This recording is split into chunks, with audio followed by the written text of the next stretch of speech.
অংগনবাড়ী কৰ্মী সহায়িকাসকল মধ্যাহ্ন ভোজনৰ ৰান্ধনীসকল আৰু একেটা সময়তে আশা কৰ্মীসকল সকলোলৈকে বহাগ বিহুৰ শুভেচ্ছা জ্ঞাপন কৰিছোঁ আৰু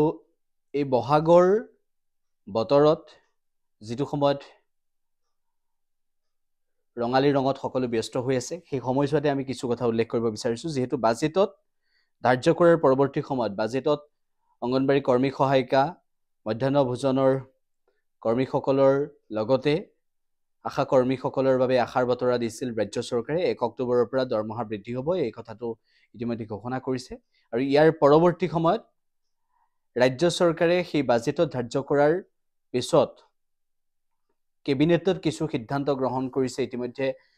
এই বিষয়ত নহয় আন কিছু বিষয়ত কেইবাটাও সিদ্ধান্ত গ্ৰহণ কৰিছে আৰু এই বিষয়টো সন্দৰ্ভতো 1 অক্টোবৰৰ পৰা কিমানকৈ দৰমহা বৃদ্ধি কৰিব সেই কথাটো স্পষ্ট কৰিব লাগে সেই কথাটো সকলোৱে কৈ আছে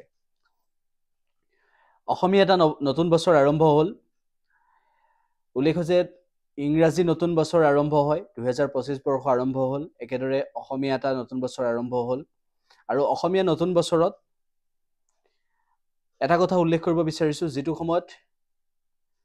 মূল্য বৃদ্ধিয়ে জুৰুলা কৰিছে যেটো সময়ত পেট্ৰলৰ দাম বাঢ়িছে যেটো সময়ত পেট্ৰল ডিজেলৰ দাম বাঢ়িছে ৰন্ধন গেছৰ দাম বাঢ়িছে সেই সময়তো আজিৰ তাৰিখতো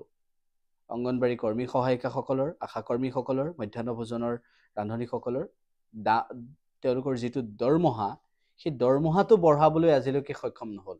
দাম ইমান বঢ়াইছে কিন্তু দৰমহা বঢ়াবলৈ সক্ষম নহল এই বিষয়টো সদায় উত্থাপন হৈ আহিছিল 1 অক্টোবৰৰ পৰা কৰিব কিন্তু কিমান কৰিব কিমানকৈ বৃদ্ধি কৰাৰ সিদ্ধান্ত লৈছে মুখ্যমন্ত্ৰী ডক্টৰ হিমন্ত বিশ্ব শৰ্মা বিত্তমন্ত্ৰী অজন্তা নেওগ যেটো বিভাগীয় এগৰাকী মন্ত্ৰী তেওঁ সমাজ কল্যাণ বিভাগৰ দায়িত্বত আছে যেটো মহিলা আৰু শিশু সবলীকৰণ বিভাগৰ দায়িত্বত আছে গতিকে লক্ষণীয় বিষয়টো হৈছে যে স্বাস্থ্য মন্ত্ৰী ডাঙৰীয়াকো আমি অৱগত কৰিছো আশা কৰ্মীসকলৰ বিষয়টো চাব লাগে একেটা সময়তে আমি এই বিষয়টো অৱগত কৰিব বিচাৰিছো যে মধ্যাহ্ন ভোজনৰ ৰান্ধনীসকলৰ সেই তেওঁলোকৰ দৰমহাৰ বিষয়টো চাব লাগে অংগনবাড়ী কৰ্মী সহায়িকাসকলৰ 1,21,000 অংগনবাড়ী কৰ্মী সহায়িকাৰ যিখিনি কষ্ট যিখিনি ত্যাগ তেওঁলোকৰ যিখিনি শিশুক আগবঢ়াই নিয়াৰ ক্ষেত্ৰত তেওঁলোকৰ দায়িত্ববোধ তেওঁলোকে সুচাৰুৰূপে পালন কৰি আছে তাৰ পাছতো যে তেওঁলোকৰ দৰমহা বঢ়োৱা নাই 1 অক্টোবৰৰ পৰা বঢ়াম বুলি কৈছে কিমান বঢ়াব সেই কথাটো স্পষ্ট কৰা নাই দীৰ্ঘদিন ধৰি প্ৰতিবাদ কৰিলে সেই প্ৰতিবাদৰ পিছত 1 অক্টোবৰৰ পৰা দৰমহা বঢ়োৱাৰ সিদ্ধান্তটো বাজেটত আহিল কিন্তু তাৰ মাজতে বিভিন্নজনে মন্তব্য কৰিছে সকলোৱে ক'ব বিচাৰিছে যে এই বিষয়টোক লৈ ৰাজ্য চৰকাৰে এটা স্থিতি স্পষ্ট কৰক যে কিমানকৈ বঢ়াব আমিও ক'ব বিচাৰিছো মুখ্যমন্ত্ৰী ডক্টৰ হিমন্ত বিশ্ব শৰ্মা ডাঙৰীয়াক 1 অক্টোবৰৰ পৰা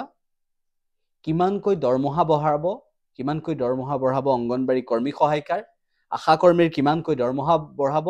ৰান্ধনীসকলৰ কিমানকৈ দৰমহা বঢ়াব সেয়া স্পষ্ট কৰি দিয়ক আমি মুখ্যমন্ত্ৰী গৰাকীলৈ আহ্বান জনাইছো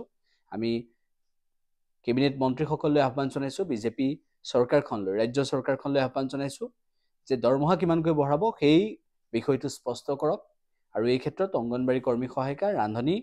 আৰু আশা কৰ্মীসকলে সদায় প্ৰশ্ন সুধি আছে আৰু এই বিষয়টো ৰাজ্য চৰকাৰে স্পষ্ট কৰিব লাগে